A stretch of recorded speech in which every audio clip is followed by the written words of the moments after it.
Tá feliz, né? Eu só falo uma coisa pra você. Faltam 20 pontos.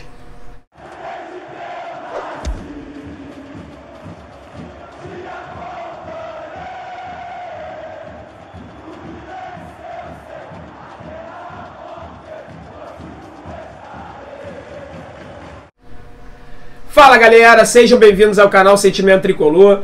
Meu nome é André Luiz, sou personal trainer, tenho 40 anos e tricolor desde que nasci. Você que está chegando agora, assistindo esse vídeo pela primeira vez, seja muito bem-vindo. Caso ainda não seja inscrito no canal, inscreva-se, deixa o like nesse vídeo, deixa um comentário bacana se você concorda com a minha avaliação da partida e principalmente dos jogadores. E aqui eu quero que você se sinta em casa. Aqui esse canal, o canal Sentimento Tricolor, é a casa do torcedor do Fluminense. Então seja muito bem-vindo e vamos para a análise do jogo, galera. Como vocês podem ver, a minha voz está um pouquinho melhor, né? Para quem assistiu a live pós-jogo de ontem à noite, eu parecia um cachorro rouco, né? Porque ontem a programação do canal foi intensa, foram 2 lives, 2 vídeos. Eu fiz a participação em outras 2 lives do canal Saudações Tricolores. Então o dia foi agitado e na hora do gol, torcedor raiz, eu vou para a janela e grito igual enlouquecido. Chegou na hora da live pós-jogo, eu não tinha mais garganta. Minha esposa me ajudou, me deu balinha, limãozinho e tal. Descansei bem e hoje já estou um pouco melhor. Estou pronto para gravar esse vídeo para vocês, que não poderia ter análise do jogo após a vitória. Ora, bolas, como é que não vai ter? A gente faz análise dos piores jogos, não vai fazer da melhor apresentação do Fluminense nesse Campeonato Brasileiro? Pois é, essa é a minha opinião. O futebol jogado pelo Fluminense ontem foi a melhor apresentação que nós tivemos no Campeonato Brasileiro. E digo mais, o que o Marcos Paulo jogou, para mim, foi a melhor apresentação individual dos últimos anos. Eu não lembro de um jogador ter jogado bem os 90 minutos no jogo e feito o que ele fez. 2 gols, 1 assistência, deu um passe maravilhoso, que seria um golaço do Michel Araújo. Que jogada bonita aquela. Passe de letra do Nenê, enfiada maravilhosa de cavadinha do Marcos Paulo. Michel Araújo saiu na cara do gol, finalizou por cima, bom chute cruzado. Seria um golaço, um gol de placa no Maracanã, que era para fechar ali realmente aquela participação de ontem, aquele jogo de ontem. A partida foi maravilhosa do Fluminense, estou feliz, estou muito satisfeito. E olha, quando saiu a escalação, eu tinha preocupação com alguns atletas, hein? Matheus Ferraz no lugar do Nino, por exemplo. Não que o Matheus Ferraz seja um zagueiro ruim, não é isso que eu estou falando. Mas o Nino estava vindo numa melhor fase, o Matheus Ferraz estava muito tempo sem jogar. Mas parece que o Odair vai mantê-lo de titular. O Odair usa aquele critério, né, galera? O atleta saiu por Covid ou por lesão. O que entrou, fez boa apresentação, ele será mantido, ele não vai sair, ele não vai retirar esse cara do time. Mesma coisa na lateral esquerda, preocupação enorme da torcida com o Egídio, né? Eu também, falei, a gente chegou a ter dúvida se deixaria o Egídio ou o Julião improvisado. Olha que ponto nós chegamos, com medo do que o Egídio já fez contra a gente. Mas fez uma apresentação justa, digna, ok. Quem dera se o Egídio jogasse sempre assim, talvez pudesse até ser titular, se ele não falhasse, não entregasse como ele entrega. O problema é que o histórico dele é pesado contra ele. Michel Araújo, era uma preocupação muito grande que eu tinha, porque o Michel Araújo, ele vinha antes do Covid, ele se lesionou, ele estava jogando muito bem, aí ele se lesionou, quando voltou jogou algumas partidas muito mal, chegando a sair no intervalo. Então eu estava preocupado com a partida do Michel Araújo ontem e jogou pra caramba, jogou muito. Relembrou aquele Michel Araújo antes da lesão. O Nenê, pra mim, foi o ponto fraco desse time. Não vinha jogando bem, não consegue atuar como camisa 10, como aquele meio campo criador que dá uma assistência. O Nenê não tem nenhuma assistência no campeonato. Perdeu o pênalti, coisa que era um diferencial dele. A gente chegava a pedir, pô, o Nenê tá em campo, se tiver pênalti é gol certo do Flu. O Nenê perdeu o pênalti. O Nenê não perdia um pênalti desde 2018, no jogo entre São Paulo e Sport. Eu não sei a data ao certo, eu sei que foi em 2018. O Nenê perdeu o pênalti. Aí depois teve o mérito de ser oportunista, de estar perto da área, ou melhor, dentro da área, quase dentro do gol, né, na pequena área, e empurrar aquela bola para dentro, que o Marcos Paulo não foi fominha, mérito do Marcos Paulo. Ele viu o Nenê entrando, ele deu tipo uma cavadinha também, um toquinho para dentro, aquilo é uma assistência. Tem lances, galera, que o jogador chuta, né, para dentro da área, mas nem pode falar nem que cruzou, ele dá um bicão para dentro da área, aí o jogador vai lá e empurra para dentro, assistência de fulano. Não, o Marcos Paulo, ele viu o Nenê entrando e tocou para dentro, bela assistência, gol do Nenê. Esse para mim é o único mérito do Nenê no jogo. Tá abaixo, tá mal, mas mais com as opções que nós temos, apesar que o Ganso entrou, e entrou bem ontem. O que você acha? Sem implicância, sem relembrar do histórico do Ganso passado, eu tô falando do jogo de ontem. Entrou bem. Não tô pedindo ainda o Ganso titular, mas entrou bem. E é difícil falar quem foi mal na partida de ontem, né, galera? Eu já vou passar aqui para vocês a minha análise individual de cada atleta, mas o time do Fluminense foi muito bem ontem. E eu gostaria de dar os méritos ao Odair Hellmann. Preparou o time bem, treinou a semana toda. O Fluminense ontem foi soberano. Eu vou passar aqui os dados do jogo para vocês, galera. E vocês vão ver. Vejam essa imagem aqui que eu vou colocar na tela agora. Ó. Essa imagem, ela mostra muito bem o que foi o jogo. Os tracinhos verdes para cima é o Fluminense. O tracinho azul é o Atlético Paranaense. Mas é até difícil enxergar o tracinho azul, né? Porque no primeiro tempo eles tiveram alguns bons momentos ali. Apenas uma finalização ao gol, que foi o gol deles. Apenas uma finalização ao gol. E reparem bem, da metade para frente do gráfico, galera. Não tem tracinho azul para baixo. Só deu o Fluminense o segundo tempo inteiro. Aí vai ter algumas pessoas que, não, porque a expulsão dos jogadores dele fez diferença. É claro que você jogar com jogador a mais é benéfico para o seu time, se você souber utilizar essa vantagem a seu favor. Porque nós já vimos vários jogos, várias partidas, em que o time tem um jogador a mais e acaba perdendo o jogo. Já vimos isso várias vezes. Então o fato do jogador do Atlético Paranaense ter sido expulso não foi predominante para o Fluminense vencer a partida. Nós venceríamos do mesmo jeito. E eu vou passar para vocês aqui agora alguns números importantes. Ó. O Fluminense teve 64% de posse de bola contra 36% do Atlético Paranaense. 64% de posse de bola. Aí você, tá bom, aquela posse de bola estéril que não agride, não adianta nada. Concordo com você. Então se liga nesses números aqui. Finalizações, galera, finalizações. O Fluminense, nas últimas quatro partidas anteriores, Grêmio, Internacional, Palmeiras e Bragantino, o Fluminense tinha dado uma finalização ao gol. Uma em 4 jogos. Porque o gol do Luca, o gol olímpico, não é considerado finalização, tá, galera? É considerado cruzamento. Por isso que ela não entra nas estatísticas. Finalização foi o gol do Caio Paulista contra o Inter. Sabe quantas finalizações o Fluminense deu ontem? 27. 27 finalizações contra 5 do Atlético Paranaense. Dessas 27, o Fluminense finalizou 13 vezes no gol. E sabe quantas o Atlético finalizou? Uma, que foi o gol deles, mais nada. Mais nada. O Fluminense deu 13 finalizações ao gol contra uma do Atlético. Chute travado, 6 Fluminense, 2 do Atlético. Finalizações para fora, 8 chutes nossos, 2 do Atlético. Números importantes, galera. Grandes chances criadas. Que o Fluminense teve uma em 4 jogos. Só ontem nós tivemos 4 grandes chances de gol. 4 grandes chances de gol.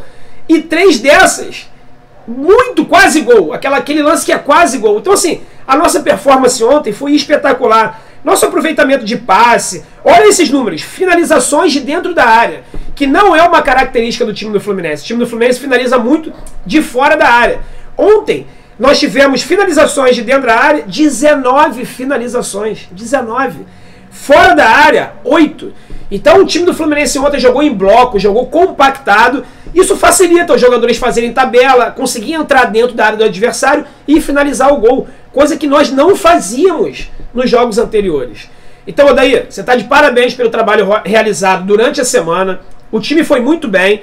Eu vou ler agora aqui a análise individual dos atletas que eu fiz para vocês, de cada atleta, e já começo falando, galera. Marcos Paulo, nota 10. Nota 10, 2 gols, 1 assistência. Aquela cavadinha pro lance do Michel Araújo, que seria um gol de placa no Maracanã, que também seria assistência dele. Michel Araújo finalizou um chute cruzado por cima para fora. Bela apresentação. Espero muito. O vídeo que eu gravei aqui do Marcos Paulo, eu falei exatamente isso, galera. Que ele tem bola, que ele é um excelente jogador.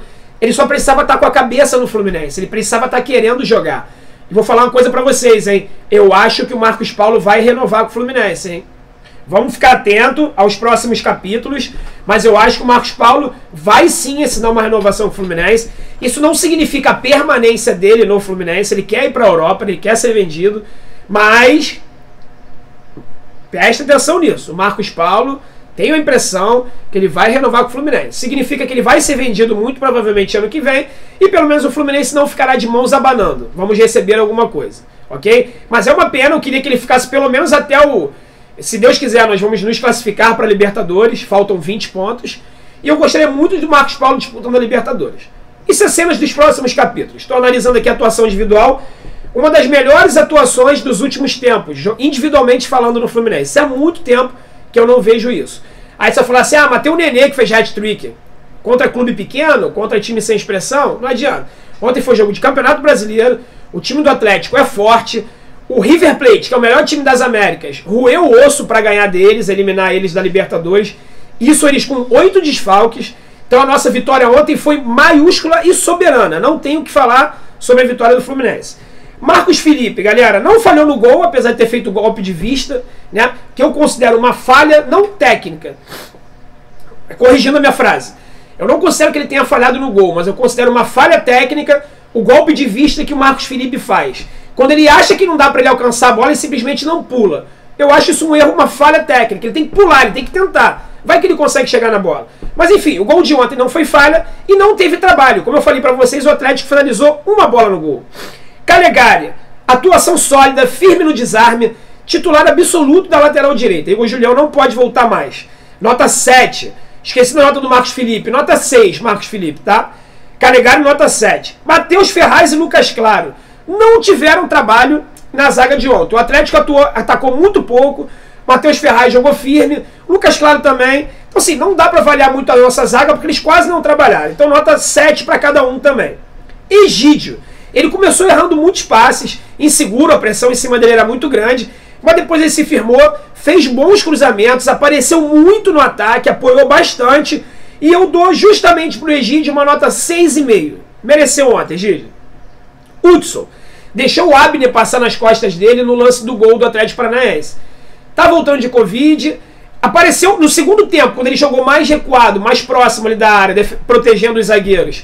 Ele foi um pouquinho melhor, mas atuação abaixo. Nota 5,5 para o Hudson. Martinelli, galera, eu já vim falando para vocês há muito tempo. Esse garoto é uma joia de Xerém. Não iremos sentir falta nenhuma do Dodi. Martinelli ontem jogando parecia um veterano. Titularíssimo no time do Fluminense. Segunda partida dele no time profissional. Martinelli, titular absoluto. Nota 8 para o Martinelli ontem.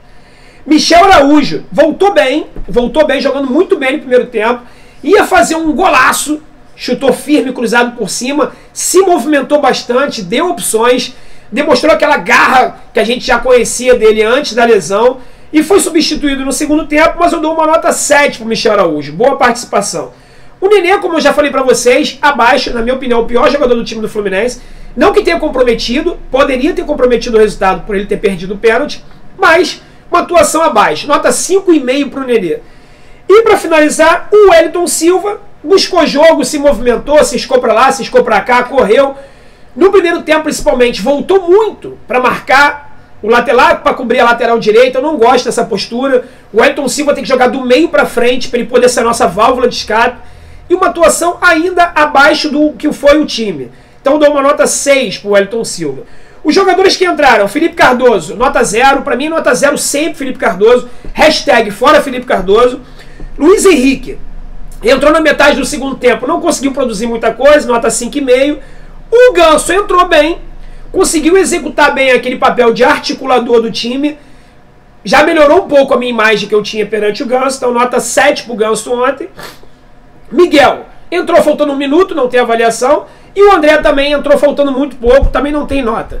O Odaí justificou a entrada do Miguel, que ele falou que quis passar confiança, disse que foi para o Miguel se sentir importante, para ele saber que ele faz parte do elenco, e que ele estava com o coração partido por não ter colocado o Caio Paulista. Por essa declaração, eu vou dar nota 7,5 pro Odaí, porque eu ia dar nota 9 para ele pela partida de ontem. Ô, meu filho, como é que você coloca Felipe Cardoso, que não rende, não apresenta nada na partida, e fala que ficou com o coração partido de não ter colocado o Caio Paulista, que já tinha nos ajudado contra o Atlético e contra o Inter? Você está sendo contraditório. Se você considera isso um erro, ok. Errar é humano. Persistir é burrice. Então não persista no próximo jogo. Quando você tiver que colocar um atacante, coloque o Caio Paulista e nunca o Felipe Cardoso. Provavelmente o Fred já estará à disposição para o jogo contra o Vasco.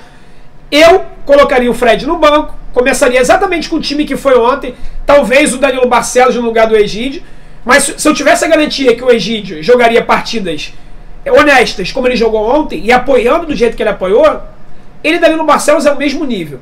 Mas como o Egídio tem um histórico ruim, provavelmente o Danilo Barcelos voltará. Eu começaria o jogo contra o Vasco com o mesmo time que foi ontem. Tivemos uma excelente performance, e se conseguirmos repetir a atuação de ontem, o Fluminense vai brigar por algo maior. Não vai ser só pré-Libertadores, não. Beleza, galera? Espero que vocês tenham gostado desse vídeo. A gente se vê mais tarde no Diário do Flu. Um forte abraço e saudações tricolores.